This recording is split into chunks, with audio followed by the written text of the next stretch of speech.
Hi Leanne, welcome to Project 70. Thank you so much for being a part of it. You're welcome. Can you tell us who you are and a bit about yourself? Yeah, sure. My name's Leanne McCartney, and I first moved to the Redlands in the 70s when I had my son. So I've been here for a long time, and my first job, would you believe, was driving a school bus with all the kids. It was much easier. I was one of the first lady bus drivers. I just did it for a dare, really, a joke, but loved the community, and so I did a lot of fostering with adolescents and teenagers, so it was one way to get them on the bus and get them to school. Then I was lucky enough to be employed by Despots, which is just on the corner where the Westpac Bank was, and I worked there for many years before the full shopping centres opened. It was Thursday night and Saturday morning, and I really believe that's where I got my true passion and love for the Redlands. They were a local family, very hard-working, just beautiful family and great community service. I used to get into trouble because I'd be down the back aisle talking or helping someone getting things off the shelf, but that's what they wanted. Just very passionate about the area. My children grew up here from when it was all farmland. And then I lost my husband in 91, and I was a childcare director, and one of the ladies there was a regional manager of a big company and said, "You'd be great doing this sort of work because you're a people's person." So I started that in around 93, I think it was, and worked for a big company. I was with them for many years, and then another company bought them out, so it went from like a small company to huge, very corporate. I was there for 20 years, absolutely loved my job and loved my community, so therefore you get to know so many people, and people ring you at home on the weekends, "Can you help me? My dad's just died," or whatever, and of course you're there to help people. And working for them, I just found they've lost their way with family. My view is that we're a guardian of this family. Their loved ones are very important to them, and we become their guardians. So therefore we look at the family as our family. It's very passionate what we do. So with the big companies, it was very restricted. You couldn't sit and chat. You had to get in and out to do an arrangement, whereas here I decided to come and work for myself and bring it right back down to just about family. So I just absolutely love what I do, because I'm so honoured and trusted to look after people's loved ones. Like, imagine handing me your little 8-year-old child, or your mum, somebody so precious and loved. To me, that's my family. For the week we look after them. So that's the most important thing. My son works with me. He's my backbone. He's a psychologist he's got a degree in psychology, human resources. He's done a wonderful website. Everybody that contacts me said, "Oh, we just love your website because it's got everything out there. Nothing's hidden." So we're finding, the first week I was here, I hit the ground running. And I thought, oh my God, this is a blessing, a dream come true, because I was going to quit and retire. And my son said, "You've got too many people that need you at the moment." And so we've opened another office at Beenleigh. We've not been here 12 months till June. And I just can't tell you how many families ring me hours, or it might be Jeppo's across the road at the coffee shop, or the lady at the ANZ Bank sent someone down here, but they love the family. I can't see myself ever moving out of here. I've been with the same neighbours for years. We hang over the fence, we yell out, we pass each other pea and ham soup, trifles at Christmas. So the Redlands to me is I just love it dearly. So I feel very blessed and very lucky that people trust me enough to let them look after their loved ones. So how many children do you have? I've got 2 sons, so I've got an older son in his 40s, and who grew up and knows a lot of people, and I've got my younger son Brian, who works with me, who just loves what we do. So he's the backbone of the business, basically. And so what was it like to foster children? Very difficult, Give me but 1 second, that should be on the side. You go. yeah, very difficult, but very rewarding. But the only thing I regret is that my oldest son picked up too many traits, and which I didn't realise. So I was able to help everyone else's child or kids, but my son went a bit wayward there for a while. But then he's come good, and so I've got grandchildren. I've got beautiful grandkids. I've got 3 beautiful grandkids, 2 young boys that work in the area. One's a plumber and one's a dredge operator, and one did their chefing at Ceramic Winery. Yeah, so we're all local. We just couldn't imagine living anywhere else. Yeah. Absolutely.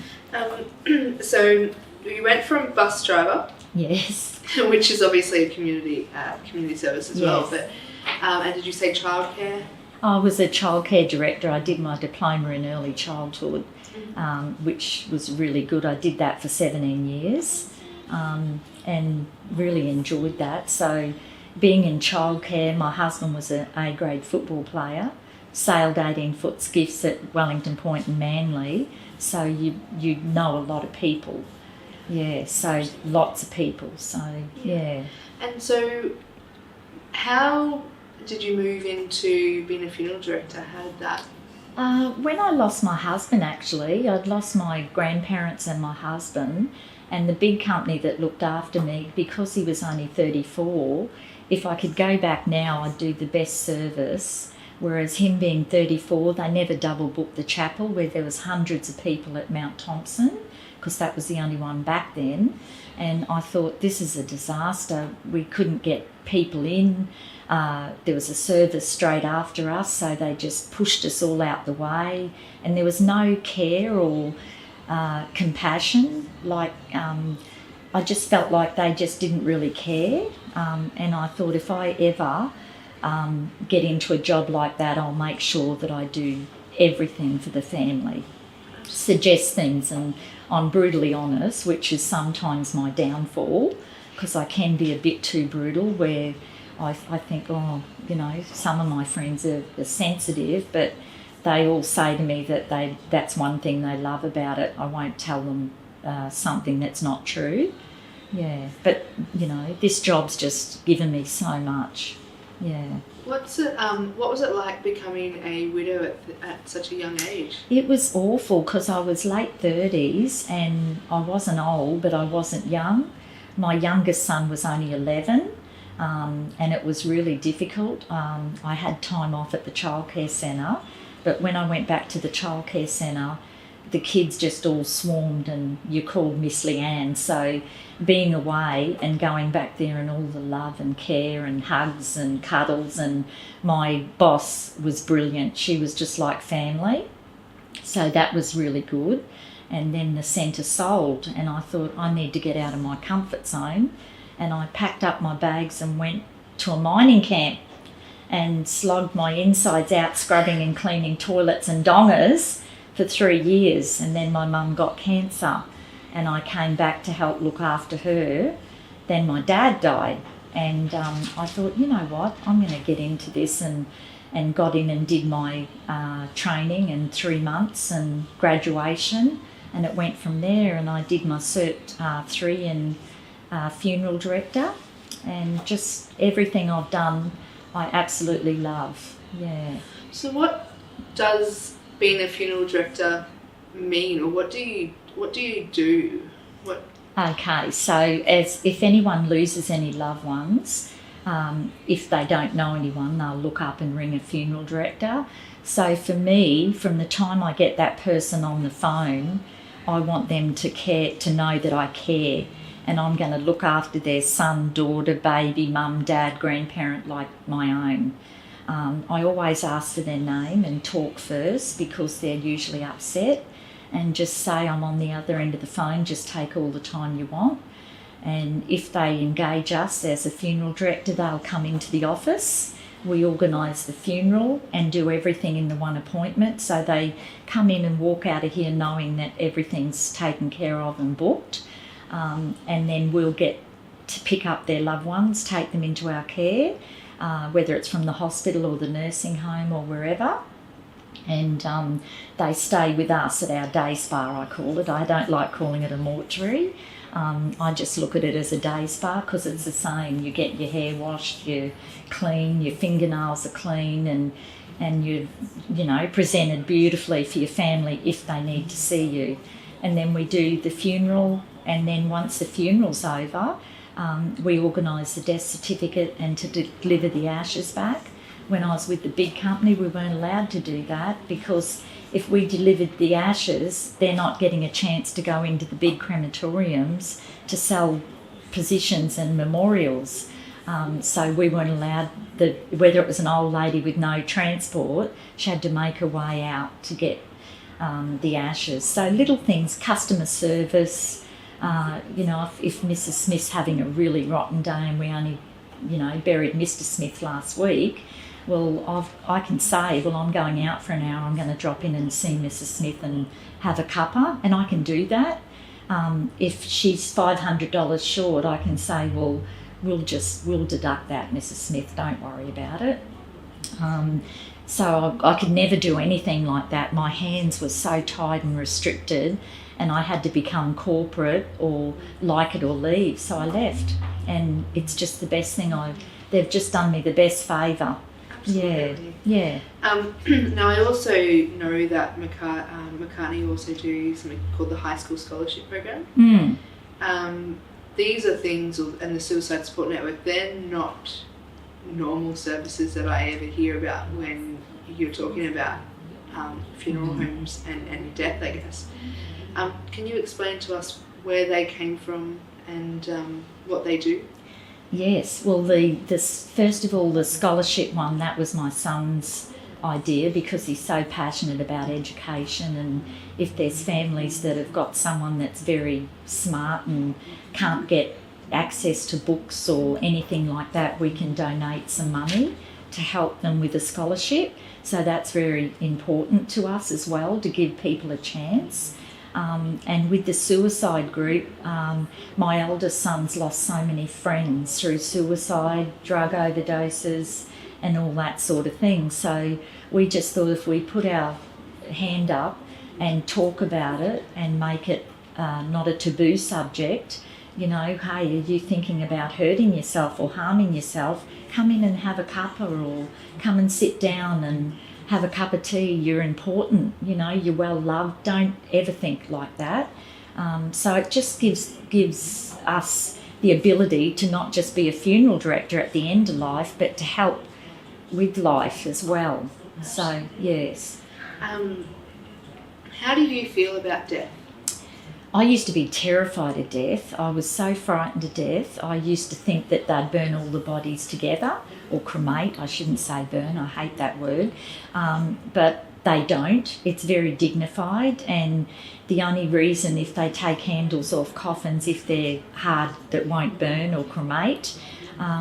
So I used to be really frightened, but once my husband died, he had a massive heart attack in front of me, and it was quite traumatic. And now I look back and I think if anyone's going to die, what a way to go, because there's no pain, suffering, and it's over and done within a minute. So death to me is a natural course of life. We're born and we die.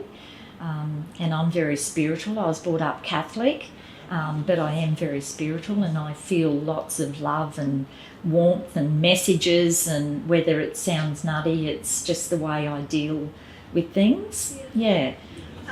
And what do you think makes a full life? Health and happiness. I hear people say to me, I wished I could win lotto, and I go, hey, you're breathing, you're here, that's lotto. Health and happiness, it doesn't matter if you've got the biggest house on the hill overlooking the bay. You go to our day spa and you're just exactly the same as anyone else. And just being happy, love, care, be kind. Like, there's so many people in the world that are so horrible to people. Even street people. I have street people come and put their things in my fridge because they have to hang out in the street all day and they've got nowhere to keep anything. And I think, gee, I don't know their story, but if I can just give them a fridge for a few hours or shove their bag out the back where they haven't got to lug it around, so be it. Let everybody be kind whether we're here or when we die, you know? Yeah. What were you like as a child? Because it sounds like most of your life has been about others. Where did that come from? Where did that heart stem from? Excuse me.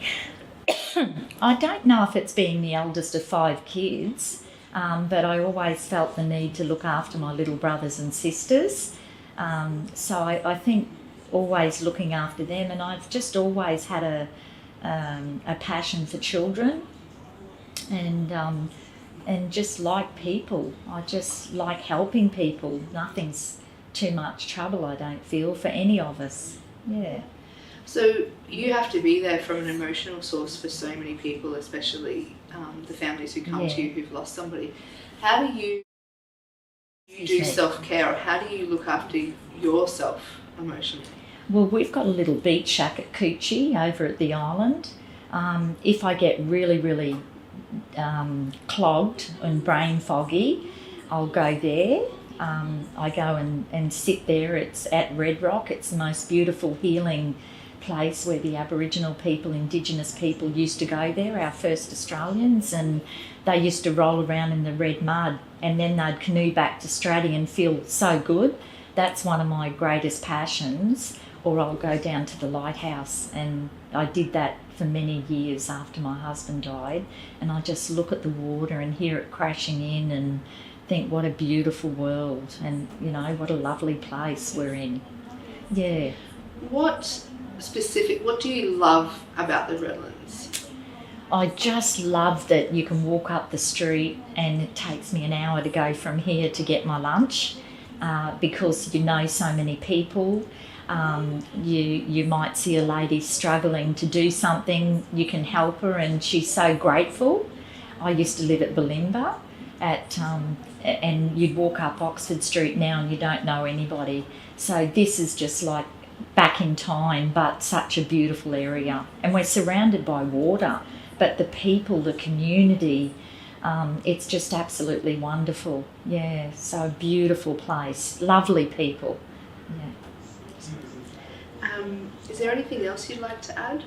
I don't think so, only that we get a new lot of politicians. I don't think so. It happens on the weekend. Yeah, just that I hope, you know, what I do when I go, I hope that it carries on, and that whoever carries on from me does the same feel and passion, which I'm sure my son will. Told him I'll come back and haunt him if he doesn't. Yeah. So, no, just, yeah. Perfect. Thank you so much for being a part of the project. You're It was welcome. wonderful to hear your story. Thanks for having me. Leanne. Bye-bye.